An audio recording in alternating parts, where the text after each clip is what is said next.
അനധികൃത സ്വത്ത് സമ്പാദനത്തിൽ തനിക്കെതിരായ വ്യാജരേഖകൾ ചമച്ചത് പോലീസിൽ നിന്ന് എന്ന് എം ആർ അജിത് കുമാറിന്റെ മൊഴി.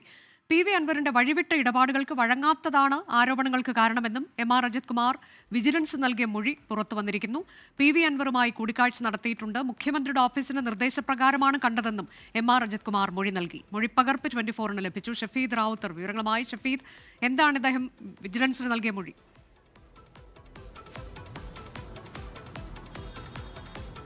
കഴിഞ്ഞ ദിവസം തിരുവനന്തപുരം വിജിലൻസ് കോടതി ഈ കേസ് പരിഗണിക്കുന്ന സമയത്ത് ഈ സർക്കാർ കോടതിയിൽ സമർപ്പിച്ചത് അല്ലെങ്കിൽ വിജിലൻസ് കോടതിയിൽ സമർപ്പിച്ച ക്ലീൻ ചിറ്റ് റിപ്പോർട്ടിനെ രൂക്ഷമായി വിമർശിക്കുകയും ആ റിപ്പോർട്ട് പൂർണ്ണമായും തള്ളുകയും ചെയ്തിരുന്നു കോടതി. ഇതിന് പിന്നാലെയാണ് ഈ വിഷയത്തിൽ ഇപ്പോൾ എം ആർ അജിത് കുമാർ വിജിലൻസിന് നൽകിയ മൊഴിയുടെ പകർപ്പ് പുറത്തു വരുന്നതിൽ ഏറ്റവും പ്രധാനമായും പറയുന്ന ഒരു കാര്യം, മുഖ്യമന്ത്രിയുടെ ഓഫീസിന്റെ നിർദ്ദേശപ്രകാരം PV അൻവറുമായി കൂടിക്കാഴ്ച നടത്തി. പട്ടത്തെ നജീബ് എന്ന് പറയപ്പെടുന്ന ഒരു സുഹൃത്തിന്റെ വീട്ടിൽ വെച്ചായിരുന്നു കൂടിക്കാഴ്ച എന്നുള്ള കാര്യം എം ആർ അജിത് കുമാർ പറയുന്നു. സാധാരണഗതിയിൽ അന്ന് PV അൻവർ ഉന്നയിച്ച ആരോപണങ്ങളിൽ ഒരു സ്ട്രൈറ്റ് ഇൻവെസ്റ്റിഗേഷനിലേക്ക് കാര്യങ്ങൾ പോകാതെ ഒരു സെറ്റിൽമെന്റ് എന്ന രീതിയിൽ കാര്യങ്ങൾ പോകുന്നു എന്നുള്ള ആക്ഷേപങ്ങളൊക്കെ അന്ന് ഉയർന്നതാണ്. അത് ശരിവെക്കുന്നതാണ് ഇപ്പോൾ ഈ മൊഴിയിലും പറഞ്ഞിരിക്കുന്ന കാര്യം. പട്ടത്തെ നജീബ് എന്ന് പറയപ്പെടുന്ന സുഹൃത്തിന്റെ വീട്ടിൽ വെച്ച PV അൻവർ MLA കൂടിക്കാഴ്ച നടത്തി അക്കാര്യത്തിൽ ചില കാര്യങ്ങൾ സംസാരിച്ചു എന്നടക്കമുള്ള കാര്യങ്ങൾ ഇതിൽ പറയുന്നുണ്ട്. മറ്റൊരു പ്രധാനപ്പെട്ട കാര്യം, തനിക്കെതിരെയുള്ള അനധികൃത സ്വത്ത് സമ്പാദനം ഉൾപ്പെടെയുള്ള പരാതി അത് പോലീസിലെ ഗൂഢാലോചന തന്നെയാണ് എന്നുള്ള കാര്യം അജിത് കുമാർ മൊഴിയായി പറയുന്നുണ്ട്.